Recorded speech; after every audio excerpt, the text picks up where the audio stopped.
Section 1. The ROI imperative. Every dollar you spend on your workforce is an opportunity for growth. Yet many CFOs view workforce spending as mere balance sheet costs. They see salaries as necessary evils, not strategic investments. They see benefits as necessary evils, not strategic investments. They see training as necessary evils, not strategic investments. This perspective creates a fundamental disconnect. HR leaders feel the pressure to justify their budgets, while CFOs demand clear, quantifiable returns. The challenge is to bridge this gap. HR must learn to speak the language of finance. They must demonstrate how people actions directly move the bottom line, turning human capital into tangible business value. The problem is not lack of effort, but lack of clarity. HR initiatives often get lost in translation, improving employee engagement, building a better culture. They lack the hard numbers that resonate with finance. Without a clear connection to revenue, cost savings, or risk reduction, these initiatives remain in the nice-to-have category. The goal is to move beyond guessing at the return on investment. It is about building a logical, data-backed case that shows how investing in your people is one of the smartest financial decisions a company can make.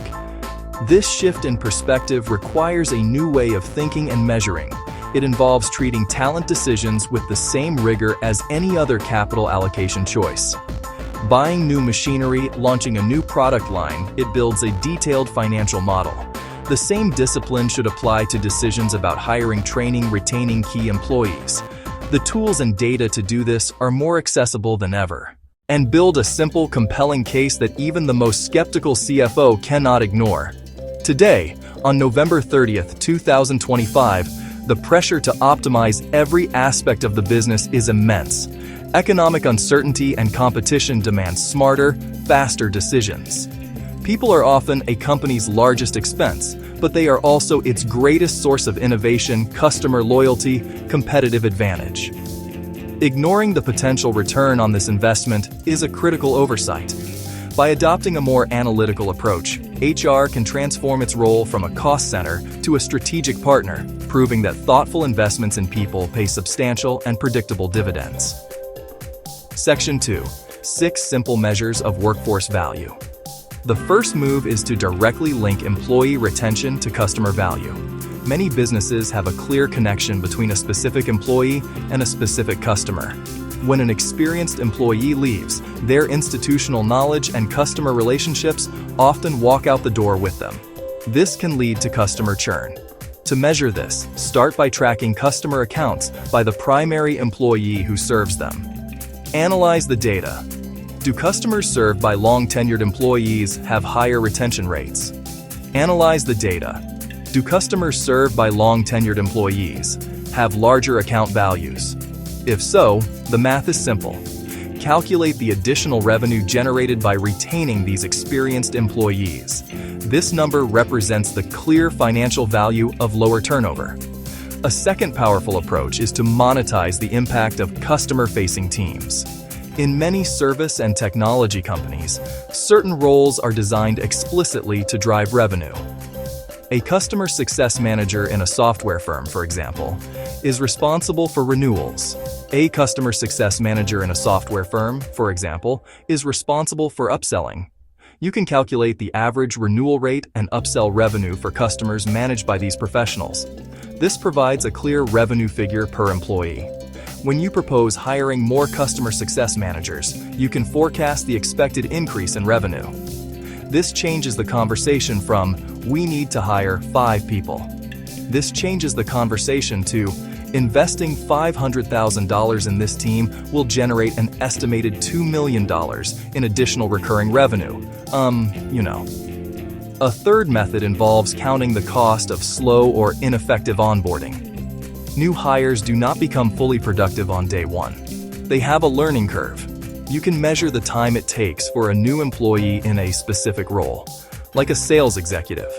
You can measure the time it takes for a new employee in a specific role, like a software developer, to reach full productivity. This is often called the time to ramp. Calculate the revenue lost or productivity gap during this ramp-up period. Then, evaluate how a new training program or mentorship system could shorten that time. If a better onboarding process reduces the ramp time by 30%, you can quantify the value in terms of faster revenue generation or increased output.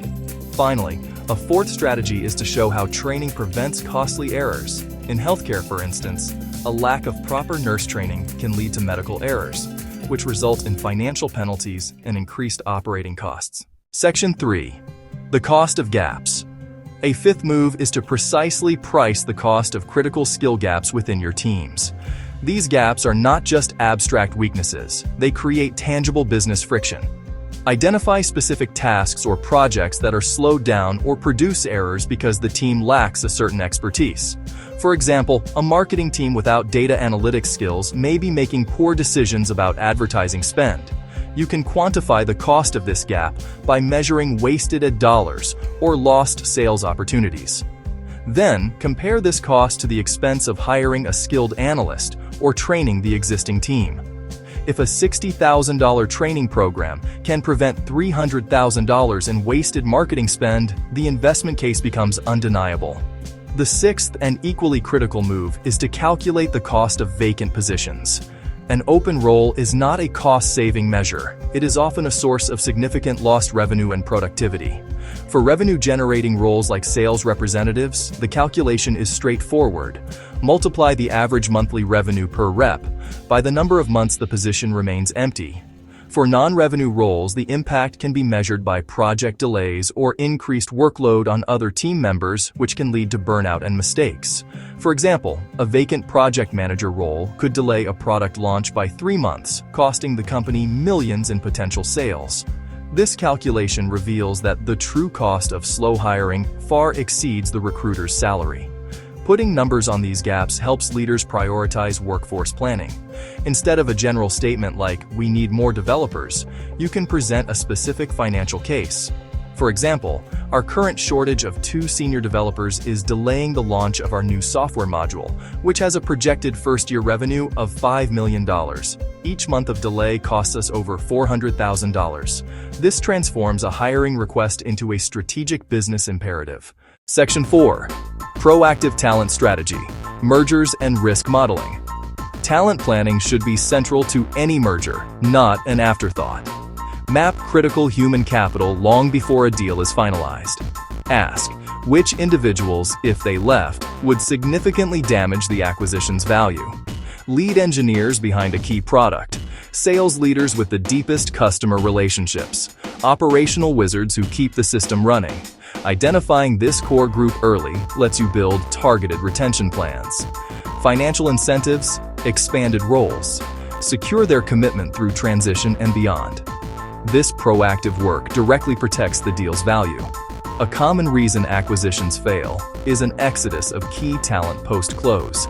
It can derail product development. It can erode customer confidence. It can create a culture of instability.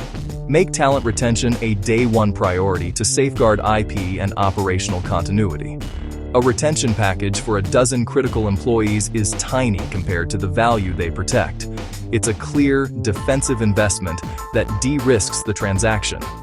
Beyond M&A, model people-related risks like you model market or credit risk. Use simple scenario analysis to find vulnerabilities. What if 20% of your top sales team left in 1 quarter? What if a key technical support team experienced high turnover? Run data-informed models projecting outcomes. Best case, worst case, most likely.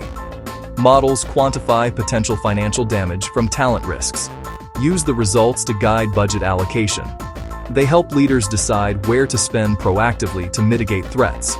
If a model shows engineering turnover could delay a product 6 months and cost millions, it justifies investing in better compensation. Career development, management training for that group. This data-driven approach turns broad retention into a targeted intervention. Direct resources where they'll have the greatest protective impact on your bottom line. Section 5. The way forward. A data-driven action plan for leaders. The journey from guessing to knowing your HR ROI begins with a single focused step. Instead, pick one pressing business problem to analyze. High turnover in a revenue-critical team, a persistent skill gap slowing down projects, key roles that consistently take too long to fill. Choose a problem LOB leaders already see as a pain. That gives you an engaged partner and access to operational data. With a problem selected, build a simple, transparent model. Show the 3-step cycle: identify problem, build model, propose pilot. Work with finance and operations to gather the data.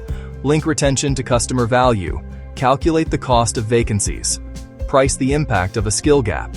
Keep the math straightforward. Make the assumptions explicit. Present a 1-page summary with a clear chart. Example: turnover in account management cost about $1.2 million last year. Proposed retention bonus, $200,000. Projected 50% reduction. Based on that model, propose a small, measurable pilot program. Ask for a modest budget to test the hypothesis. Example pilot: run training for 1 team. Measure before and after. Share results with the CFO and the business leader. If the pilot shows positive return, increased revenue, reduced costs, mitigated risk, then you earn credibility for a broader rollout. Pilots minimize risk and build confidence in the data. When HR can show financial impact, decision-making changes. The organization becomes more agile and resilient. Hire ahead of growth curves. Retain your most valuable talent. Close skill gaps before they become crises. The path forward: start small. Use credible numbers. Make the business case simple and compelling. Impossible to ignore.